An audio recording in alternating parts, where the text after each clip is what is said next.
the gun? I don't think so. It is not the boy who held the gun who pulled the trigger. The person who pulled the trigger are the ministers provoking that boy. Are the ministers who make inflammatory speeches.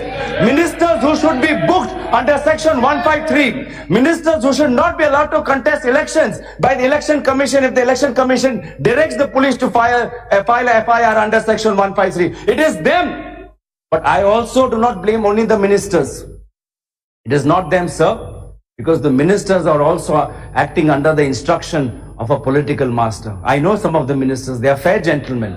But there is a political master sitting right at top who is saying, who is giving his tacit approval, who is giving his silent approval to tell who's telling his MPs, please go as many inflammatory statements. Today also we've heard inflammatory statements being made about Mahatma Gandhi.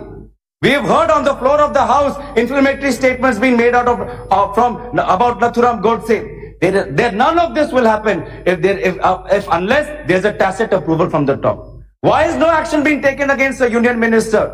Why is no action being taken against an MP? Today, sir, we felt pain. Parliamentary Affairs Minister talked about the decorum of the House. We felt pain when we had to walk out when the leading speaker of the first speaker of the BJP stood up to speak. Because, sir, this shows the attitude of the BJP. A person who is banned from campaigning by the election commission has been supported by the BJP to move the first person. Why should we listen to him? If the election commission has deemed that people of India, people of Delhi should not listen to that individual, then why should the parliament listen to that person's speech? That just shows, barred from campaigning, that just shows the attitude of the BJP towards the election commission and the norms of what governance and democracy means. So my question is that today we as parliamentarians must be responsible. Have we stooped to this depth that for winning an election we can forget about smart city, digital Indias and jobs and GDP and roads and electricity? Are all these problems solved, sir? Is everybody getting 15 lakhs in the account? Is the problem of poverty gone? Is the problem of illiteracy over? Is the problem of unemployment gone? Is the problem of caste-based injustice gone? Is the problem of inequality gone? If these problems are gone, yes, then talk about all the issues that you want to talk about. Today, sir, I feel sorry. The first boy who was picked up by the police for shooting, his name was Rambhak Gopal. In today's India, the true Ravans are poverty, inequality, corruption and unemployment. Had Rambhak Gopal taken on these Ravans, I would have supported him. But unfortunately, the minds of many such young people are being polluted by an ideology based on hate and communal poison. That is why Congress party and other parties are saying that today we have to save India, save the idea of India, save the ideas of constitution, save the ideas of freedom. Because we can have a double-digit GDP, but if India does not remain India, then who are we? Does progress only mean that we have made roads and created electricity and given water? No doubt your government has done this job, but that is incremental. It's not as if toilets were not being built before. It was not as if roads were not being built before. It was not as if bank accounts were not being built before. Governance is a continuing process. Development is a continuing process. If you want to make more roads, give more jobs, I have no qualms with you. We will talk about who did more. Let's have a competition about who built more roads, who gave more jobs, who lifted people out of poverty, who created a glowing image of India. Let's have a discussion about who the real enemies of the people of India are. It's unemployment, it's inequality.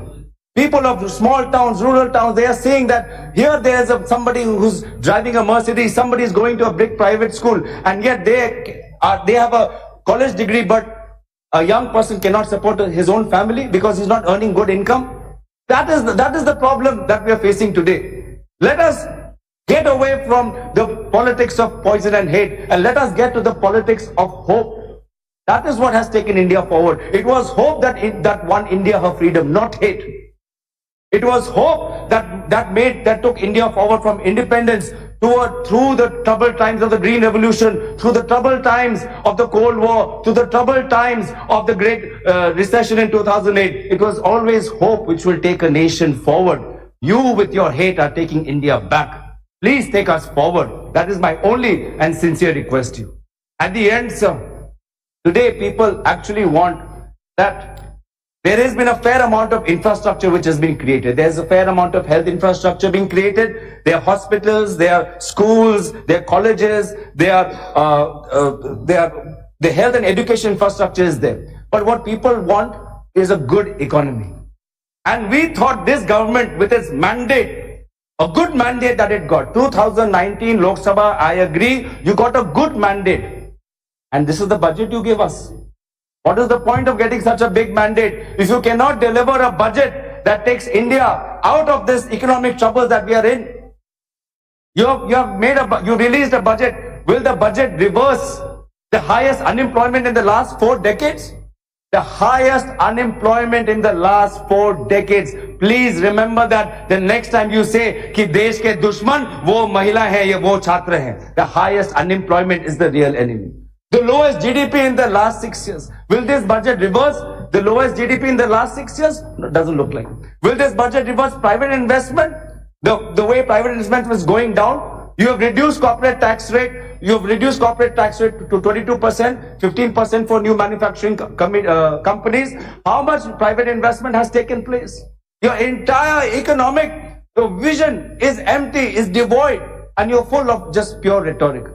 You're famous for giving something with one hand and taking something from the other hand. Corporate tax, you're giving relief to corporate tax, but farmers are getting no relief. Why is farmers of India not getting a loan waiver? Why are farmers of India not getting massive investments, that the kind of investments, kind of benefit that you're giving to the corporate sector? So we will only help our Indian economy grow if we invest in rural India.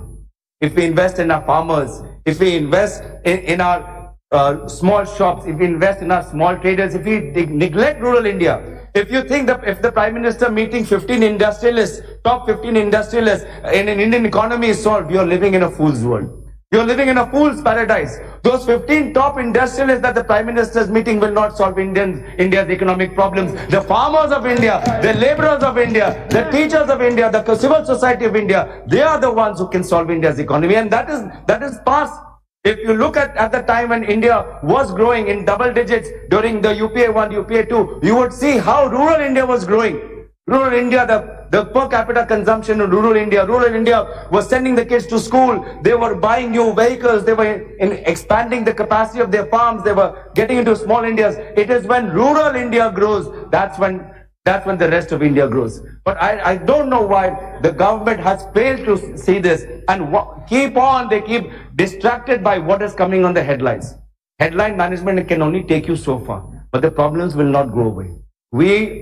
We come here for 5 years. For 5 years, our responsibility is to develop a good government. A good government, and that's our number one responsibility. If we don't fulfill our number one responsibility, then there's no point of the power. With great power comes great responsibility. And I must say, you've wasted the first 5 years of 2014, and on the path that you have set out, you're going to waste the next 5 years. I compliment that while you are wasting your time in power, people of India are telling us that we must protect ourselves, that we must live in harmony, we must live in collective peace, that we must solve the real problems. And my faith is that in the end, neither you nor I, but it is the people of India who will lead the way forward. And let me again tell you that you might give us any threats, kitne bhi goli maar lo, kitne bhi aap bhashan de do, kitne bhi aap threat or intimidate dhamki de do, Bharat के लोग डरने वाले नहीं हैं, ये आप समझ लो। ना भारत की महिला डरेगी, नहीं भारत का युवा डरेगा, ना भारत का किसान डरेगा, ना भारत का श्रमिक डरेगा। इन्हीं दो शब्दों के साथ मैं ये अपना भाषण समाप्त करता हूं। धन्यवाद। Thank you. तिरु टी.आर. बालू।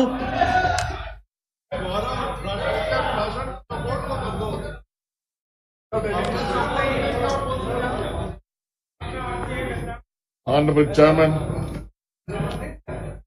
I rise to thank the Honorable President who has delivered the presidential address on 31st of last month.